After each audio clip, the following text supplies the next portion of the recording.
नमस्कार। दोषदृष्टिर्भवेद वैद्यः इस मालिका का ये 7वां पुष्प। दोष दृष्टि का एक व्यापक प्रवास हमने शुरू किया था। अब तक हमने क्षय, प्रकोप, प्रसर और उसके अनुषंगिक स्थितत्व, गतत्व, आवरण, आशयापवर्ष, लीन दोष, इन सब पर थोड़ा गौर किया।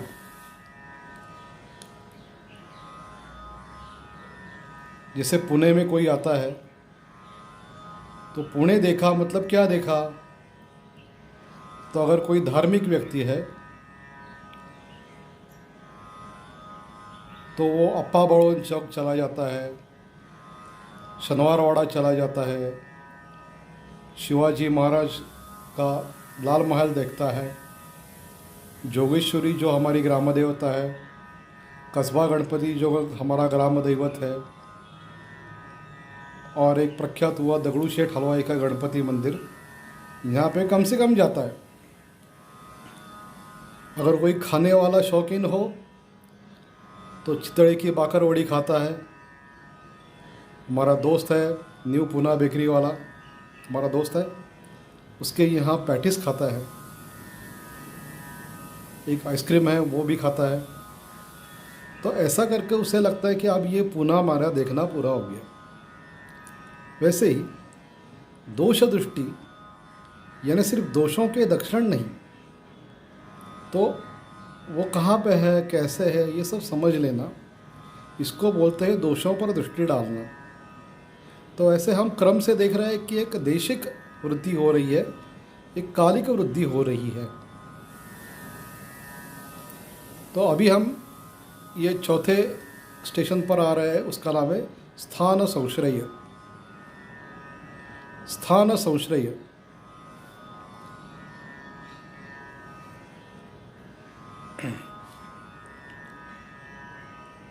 तो सुश्रुत जी ने वहाँ की विवरण किया है।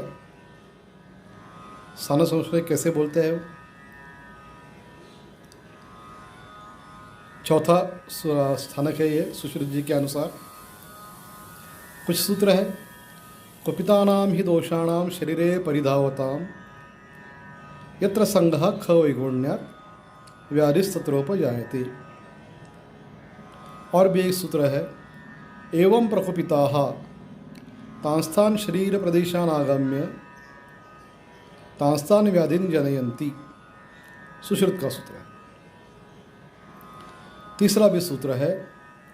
स्थान संश्रयणः क्रुद्धाः भावी व्याधि प्रबोधकम दोषः कुर्वन्ति यल्लिंगम पूर्वरूपम तदुच्यते। तो ये तीन सूत्र हमारे स्थान संश्रय के विषय में थोड़ा मौलिक स्थान रखते हैं। अब तक जो अवस्था हमने देखी वो प्रायः कालिक अवस्था है, पर ये जो अवस्था है ये थोड़ी गंभीर अवस्था हो जाती है कि क्योंकि उसमें एक रुग्ण देश समाविष्ट होता है। क्या फर्क है उसमें? फर्क ऐसा है कि अब तक जो व्यापार था वो दोषों का व्यापार था। अब स्थान संश्रय अवस्था में उसमें दूष्य संग्रह भी समाविष्ट हो गया। अब तक जो व्यापार था वो सिर्फ दोषों का व्यापार था। स्थान संश्रय इस चौथे स्थानक पर आते आते उसमें दूष्यों का भी समाविष्ट हो गया।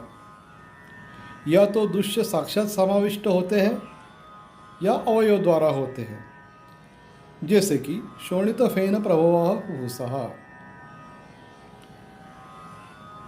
रक्तमेद प्रसादात् वृक्कौ। तो इस तरीके से साक्षात दुष्य यानी सप्तधातु और मल, या दुष्यों से घटित हुए अवयव, जैसे कि देखा शोणित फेन प्रभवाः हुहुसः। तो अगर फुफ्फुस में स्थान संश्रय हो जाता है तो शोणित भी उसमें एक दूसरे रूप सामने आता है। तो स्थान संश्रय की यह विशेषता है कि अब तक का व्यापार सिर्फ दोषों का व्यापार था, अब दूष्य साक्षात या असाक्षात उसमें समाविष्ट हो गए। अब ये प्रसरित अवस्था में गए हुए दोष जब किसी ख वैगुण्य के कारण कहीं पे रुक जाते हैं, वहाँ पे अपनी उपद्रव क्षमता व्यक्त करते हैं। प्रसर अवस्था में गए हुए दोष जब ऐसी स्थान में चले जाते हैं जहाँ पे पहले से ही कुछ विगुणता है, तो ऐसी विगुणता के कारण वो प्रसरित दोष अपनी उपद्रव क्षमता व्यक्त करते हैं। तो जो व्यक्त करते हैं उसको बोलते हैं पूर्व रूप। स्थान शोषणा क्रुद्धा भावी व्याधि प्रबोधकम दोषा कुर्वन्ति यल्लिंगम पूर्वरूपम तदुच्यते। मतलब स्पष्ट है कि प्रसरावस्था में चले गए दोष कहीं ना कहीं रुक गए, क्योंकि वहाँ पे ख वैगुण्य था। अब ये रुक जाने के बाद उन्होंने वहाँ पे रुककर अपनी उपद्रव क्षमता व्यक्त करनी शुरुआत कर दी। जैसे कोई शरारती बच्चे किसी दूसरे घर में जाते हैं, तो वहाँ पे अगर पूरा डिसिप्लिन है तो वो शांति से बैठ जाते हैं, अगर नहीं है तो यहाँ वहाँ देखते कि यहाँ डांटने वाला कोई नहीं है, और वो अपनी उपद्रव क्षमता किसी न किसी रूप में दिखाना शुरू करते हैं। वैसे ही ख वैगुण्य अगर हो तो ये दोष सिर्फ जाएंगे नहीं, तो जाकर अपनी उपद्रव क्षमता का कुछ प्रभाव दिखाएंगे। तो अगर ये जो उनकी उपद्रव क्षमता दिखाने का एक सामान्य रूप होता है कि यहाँ पे कुछ ना कुछ गड़बड़ होने वाली है, तो उसको कहते हैं सामान्य पूर्व रूप। इसमें व्याधि की एक कल्पना आती है कि चलो ये शरारती बच्चे आ गए, यहाँ पे कुछ ना कुछ होने वाला है, कुछ ना कुछ टूटने वाला है, ऐसी कल्पना आ गई, तो उसको बोलते हैं सामान्य पूर्व रूप।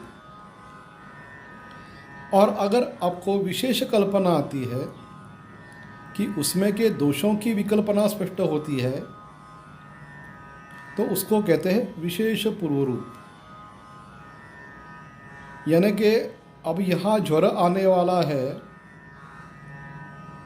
इसका पता लगना, अंगगौरव है, थोड़ी थकावट है, तो ज्वर आ सकता है, ऐसी कल्पना, ये हुआ सामान्य पूर्व रूप। लेकिन जृंभात्यर्थम समीरणात्, अगर जृंभा भी ज़्यादा आती है तो ये वात प्रधान ज्वर होगा, ऐसी विकल्पना स्पष्ट हो जाती है, उसको कहते हैं विशेष पूर्व रूप। वही दृष्टांत हम चालू रखें तो ये शरारती बच्चे यहाँ पे आ गए हैं, तो कुछ ना कुछ होगा, इसकी कल्पना मिलना, इसको सामान्य पूर्व रूप। लेकिन ये जहाँ बैठे हैं तो घर में जितना ये कांच का वगैरह सामान है उसमें का कुछ ना कुछ फोड़ेंगे, या जो बॉल पड़ा है इसको इधर उधर फेंक के कुछ ना कुछ फोड़ेंगे, ऐसी विशेष कल्पना आना, इसको कहते हैं विशेष पूर्व रूप। तो स्थान संश्रय अवस्था में दो प्रकार के लक्षण दिखते हैं, पूर्णता करने वाले और उसकी विकल्पना स्पष्ट ना करने वाले। अब ऐसा है कि जब स्थान संश्रय होता है तब जैसे दूष्य संग्रह व्यक्त हो जाता, उसमें समाविष्ट हो जाता है, वैसे ही कुछ मानस लक्षण भी मिल जाते हैं। दोषों के व्यापार तक जो सीमा थी वो उन्होंने लांघ दी अभी, तो कुछ मानस लक्षण भी उसमें मिल जाते हैं स्थान संश्रय अवस्था में। जैसे कि तृष्णा, आलस्य, ये ग्रहणी के पूर्व रूप है। तृष्णा और आलस्य ये ग्रहणी के पूर्व रूप है, तो मानस भाव है। अभी थोड़ा विमार्गमन करते हैं और तृष्णा और पिपासा का भेद जान लेते हैं। ऐसा है कि तृष्णा, इसमें मानस भाव ज़्यादा है और पिपासा में पीने की इच्छा है। तृष्णा में एक मानस भाव है, पिपासा सिर्फ शारीरिक भाव हो सकता है, थक गया हूँ, पानी पीना है, शरबत पीना है। उसमें ज़्यादा प्राधान्य मानस भाव का नहीं रहता। तृष्णा में एक प्रकट इच्छा रहती है, उसका अपपृष्ठ है तन्हा। तृष्णा का अपपृष्ठ है तन्हा, तो अब इसके कारण आपको ये उसका मानस रूप स्पष्ट हो जाएगा। एक तीव्र इच्छा होने के कारण तृष्णा उत्पन्न होती है और तत्कालिक या अत्यल्प बल की इच्छा होने के कारण पानी पीने की इच्छा इतना सीमित है। लेकिन तृष्णा में सिर्फ पानी पीने की इच्छा नहीं रहती, तृष्णा में अत्यधिक प्रकट बलवान ऐसा मानस भाव रहता है तृष्णा में। तो ये थोड़ा सा सटल कह सकते हैं, लेकिन ये अंतर है उसमें तृष्णा और पिपासा में। तो अब सवाल ये पैदा होता है कि स्थान संश्रय है कि नहीं, इसका व्यवच्छेद कैसा करें। जैसे कि तृष्णा लक्षण है, अब ये व्यवच्छेद कैसा करे कि ये ग्रहणी का पूर्व रूप है कि चय प्रकोप प्रसरावस्था का लक्षण है। ये तो सवाल पैदा होता ही है ना। अगर व्यवच्छेद नहीं हुआ तो चिकित्सा में गड़बड़ हो सकती है। तो इसलिए एक दोष दृष्टि जहाँ से अणु से शुरू होती है वहीं से प्रवास करते हैं, तो आपका ये व्यवच्छेद भी पूरा हो सकता है। अगर जैसे समझो काल्पनिक रुग्ण है कि जो तृष्णा और आलस्य लक्षण बता रहा है आपको, तो आप कैसे तय करेंगे कि ये ग्रहणी का पूर्व रूप है या तृष्णा या आलस्य ये स्वतः अपने खुद विकार है। आलस्य किसको कहते हैं? शक्यसु अपि कर्मसु अनुत्साह, जो कर्म शक्य है लेकिन करने का उत्साह नहीं है, ऐसी प्रवृत्ति का मतलब आलस्य। तृष्णा का मतलब तो मैंने स्पष्ट कर दिया कि बलवान इच्छा। अलग अलग तरीके से मैनिफेस्टेशन हो सकता है, आविर्भाव उसका अलग अलग तरीके से हो सकता है। इसका व्यवच्छेद करना है हमें कि ये ग्रहणी का पूर्व रूप है कि नहीं, या सिर्फ चय प्रकोप प्रसर में किसी का ये लक्षण है। इसलिए अगर चय हुआ है, प्रकोप हुआ है, प्रसर हुआ है और उसके बाद सामान्य रूप से होकर ये विशेष तृष्णा दिखाई लगी है, तो ये हो गया स्थान संश्रय का लक्षण। अगर ये चय प्रकोप प्रसर बिना होते हुए ही लक्षण दिखाई दे रहा है, तो शायद ये चय का हो सकता है, शायद ये प्रकोप का हो सकता है। लेकिन जैसे कि हम शब्द जानते हैं, क्रोनोलॉजी समझ लीजिए इसमें। यथा दुष्टेन दोषेण यथा चान विसर्पितः, ये जो क्रोनोलॉजी है वो समझ लेने की ज़रूरत यहाँ पे होती है। अभी मुझे ये मीठा खाने की तीव्रतर इच्छा है, तो ये ग्रहणी का पूर्व रूप भी हो सकता है या थकावट का कारण भी हो सकता है। तो आपको अगर मालूम है कि ये अभी एक 5 किलोमीटर दौड़ लगा के आया है और तभी उसको ये कुछ मीठा बर्फ़ी पड़ी हो तो खाने की इच्छा है, तो ये शायद वात प्रकोप का या कफ क्षय का लक्षण हो सकता है। लेकिन ऐसा कुछ वातक प्रकोप, पित्त प्रकोप या वातक्षय, कफक्षय ऐसा होने के बाद उसको इतनी बेचैनी है कि नहीं, मुझे अभी बर्फ़ी खानी ही है, मुझे खाने में बर्फ़ी चाहिए ही चाहिए, खाने में मुझे कुछ मीठा चाहिए ही चाहिए, खाने में मुझे कुछ तीखा चाहिए ही चाहिए, ऐसी अगर उसकी प्रवृत्ति बन जाती है तो उसका वर्गीकरण हम तृष्णा में कर सकते हैं। और उसके साथ एक और भी जोड़ना ज़रूरी है कि ऐसे तो हुआ है कि उसको बलवार इच्छा होती है, तृष्णा उत्पन्न होती है, और उसके पहले ही ग्रहणी के हेतु घटित हो चुके हैं। ग्रहणी के जितने भी दृष्टि के हेतु है वो पहले से ही घटित हो चुके हैं। इसको अगर हम जोड़ते हैं तो वो बिल्कुल ग्रहणी का पूर्व रूप हो गया। क्षय प्रकोप प्रसर हुआ है और उसका लक्षण दिखाई दे रहा है, ये अलग बात है। क्षय प्रकोप प्रसर हुआ है, उसकी उपेक्षा की गई है और पहले से ही ग्रहणी के दृष्टि के कुछ हेतु हुए हैं, तब ये ग्रहणी का पूर्व रूप हो सकता है। ग्रहणी के दृष्टि के हेतु ग्रंथों में दिए हैं, और भी व्याधि हेतु है, जैसे कि अर्शोतिसार ग्रहणी विकाराः प्रायेण चान्येन निदानभूताः। तो अर्श हुआ है, अभी तो कुछ पीड़ा नहीं है, या अतिसार हो गया था, अभी कुछ पीड़ा नहीं है, लेकिन कुछ दिन पहले ये अर्श या अतिसार हुए थे